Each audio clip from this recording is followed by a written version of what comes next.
Señoras, señores, bienvenidos al canal Al 24 News en español. En la actualidad de esta noche, el presidente de la República, Abdelmadjid Tebboune, procede a una remodelación ministerial que concierne a 11 ministerios.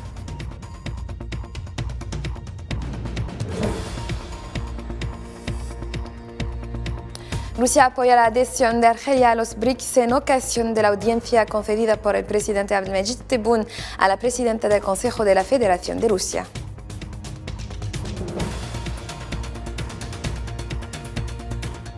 En Francia, la primera ministra francesa Elisabeth Borne utiliza la Ley 49 alinea 3 sobre la reforma de las pensiones, lo que crea la ebullición en la calle.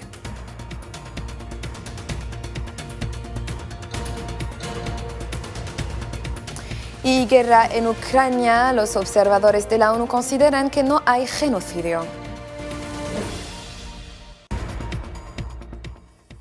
Hola de nuevo. El presidente de la República, Abdelmadjid Tebboune, jefe supremo de las Fuerzas Armadas, ministro de Defensa Nacional, ha procedido hoy a una remodelación ministerial, según ha anunciado el portavoz oficial de la Presidencia de la República, Samir Agoun. Esta remodelación es marcada por la entrada de 11 nuevos ministros y el nombramiento de Abdelaziz Khelef, ministro de Estado, consejero ante el presidente de la República, y Mohamed Nadir Al-Arbaoui, director del gabinete en la Presidencia de la República.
El presidente de la República, Abdelmadjid Tebboune, ha recibido hoy en Argel a la presidenta del Consejo de la Federación de Rusia, Valentina Matvienko. La audiencia fue la ocasión para la responsable rusa de entregar al presidente Tebboune una invitación oficial de su homólogo ruso, Vladimir Putin, para participar en la próxima cumbre Rusia-África.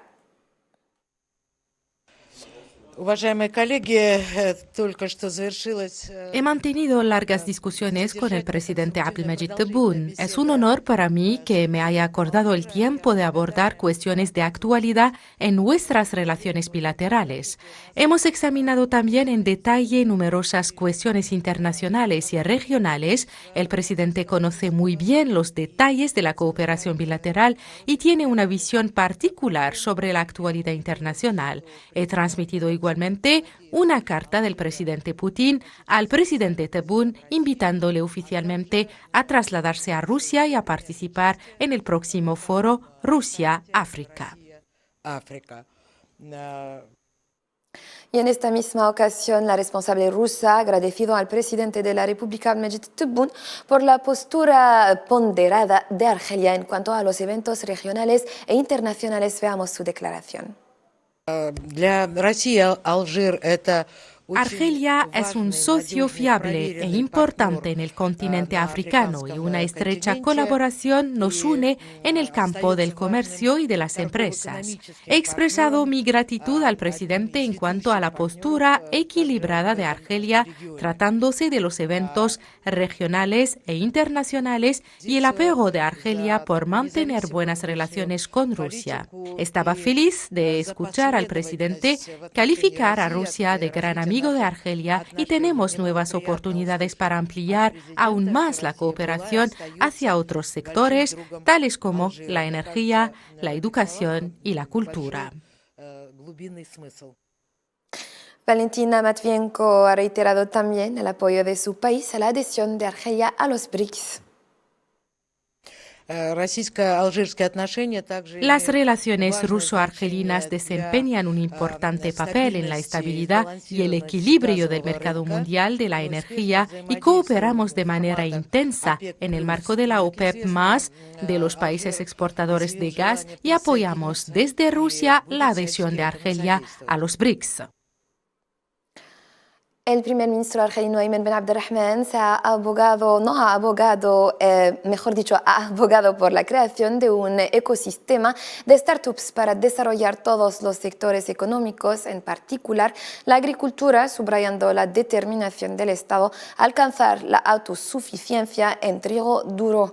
El primer ministro, quien se expresó en apertura del foro sobre la seguridad alimentaria en trigo duro, llamó a los operadores económicos a adoptar un nuevo trámite inscrito en la ley sobre las inversiones. El objetivo es pasar de la etapa del eslogan a la de la aplicación en el terreno, y ustedes constituyen actores esenciales para sentar las bases a través de la creación de un ecosistema homogéneo de operadores económicos activos en la cadena de valor a través de la adopción de un nuevo proceso consagrado por la nueva ley sobre la inversión, que elabora nuevas leyes a favor de la inversión, en particular en el sector agrícola estructurado en el sur del país.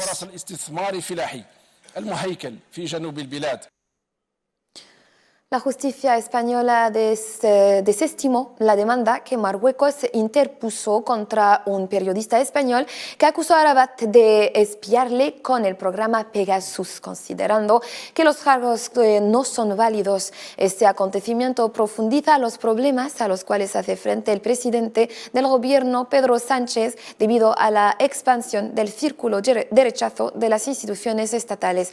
Kehina Mansri nos dice más.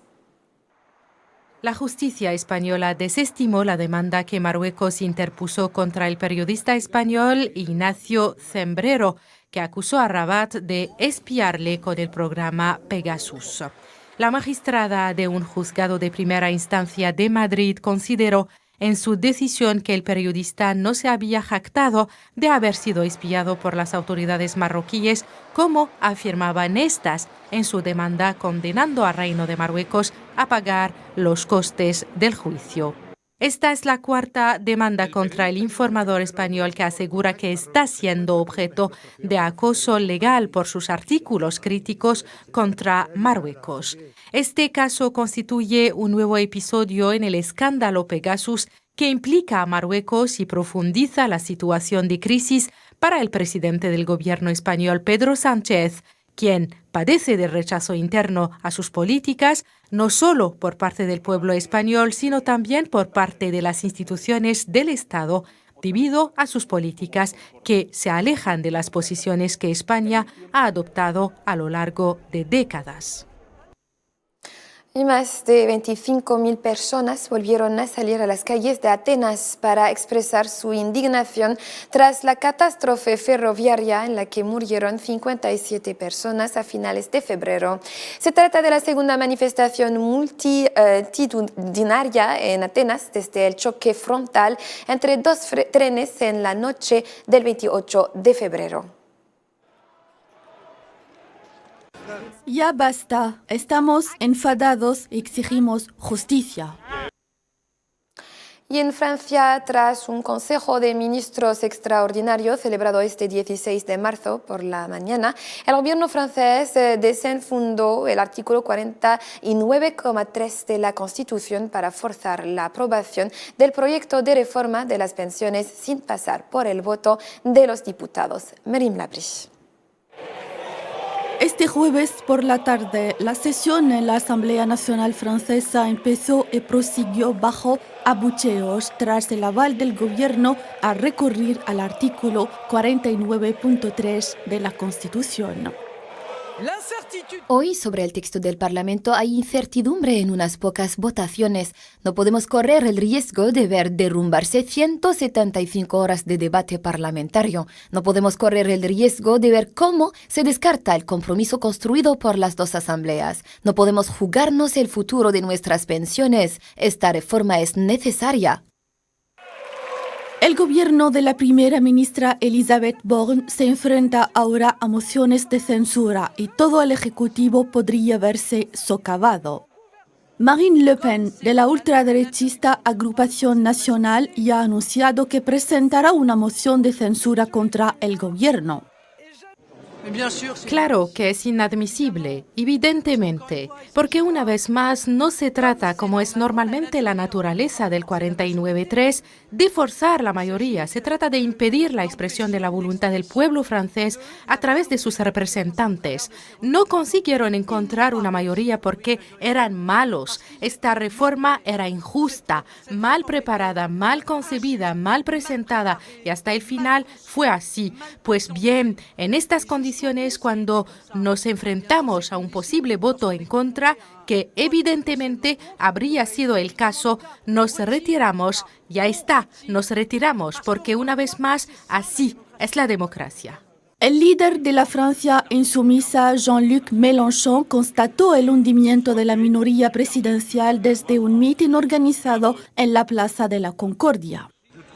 Me parece importante, significativo, emblemático que se haya necesitado por centésima vez este artículo 49.3 para ir más allá de la voluntad popular. Pues bien, aquí estamos. Hay que actuar con los sindicatos y hacer todo lo posible para que se retire, porque cada día que pasa aumenta mi confianza en que no se mantendrá. Y creo que, como yo, mucha gente también lo cree. El presidente francés Emmanuel Macron optó por aprobar sin votación su controvertido proyecto que continúa movilizando a cientos de miles de franceses para expresar su rechazo a esta reforma en un contexto de huelgas renovables. En lo referente a la guerra en Ucrania, unos 3.000 residentes permanecen aún en la sitiada ciudad de Bakhmut, en el este de Ucrania, escenario desde hace 6 meses de intensos combates entre rusos y ucranianos. Los civiles que tratan de sobrevivir en esta urbe de la provincia de Donetsk se niegan rotundamente a ser evacuados, según anunciaron autoridades ucranianas. Y siempre en relación con la guerra en Ucrania, el canciller alemán Olaf Scholz pronunció este jueves un discurso en el Bundestag antes de la cumbre de la Unión Europea de la próxima semana, en el que ha renovado su llamamiento para apoyar a Ucrania. Apoyamos a Ucrania en su lucha por la libertad, la autodeterminación y la integridad territorial, políticamente, financieramente, con ayuda humanitaria y armas, y seguiremos apoyándola mientras sea necesario. Y para clausurar este capítulo relativo a Ucrania, los investigadores de la ONU para Derechos Humanos no han observado genocidio en Ucrania desde el inicio de la guerra, según declararon en una conferencia de prensa, pero recomendaron seguir estudiando la cuestión. En cuanto a su primera pregunta sobre el genocidio, no hemos constatado que haya habido genocidio en Ucrania. Y para concluir, rescatistas en Colombia encontraron muertos a los 10 trabajadores que quedaron atrapados la noche del martes tras la explosión en un túnel de minas de carbón en el centro del país, elevando a 21 el número de fallecidos, informó el jueves el gobernador del departamento de Cundinamarca, Nicolás García Bustos. La explosión era debida a una acumulación de gas entrado en contacto con una chispa provocada por un pico. Veamos la declaración de Nicolás García Bustos, gobernador de Cundinamarca. Confirmamos la ubicación ya de los 10 cuerpos que teníamos pendientes por rescatar. Sin vida, un saldo total desafortunado de 21 personas fallecidas. Estamos terminando la extracción de los 2 últimos cuerpos aquí en la zona. Señoras, señores, así pues concluimos nuestra edición de esta noche. Gracias por la atención prestada. Van a seguir más información en nuestras plataformas digitales. Un saludo.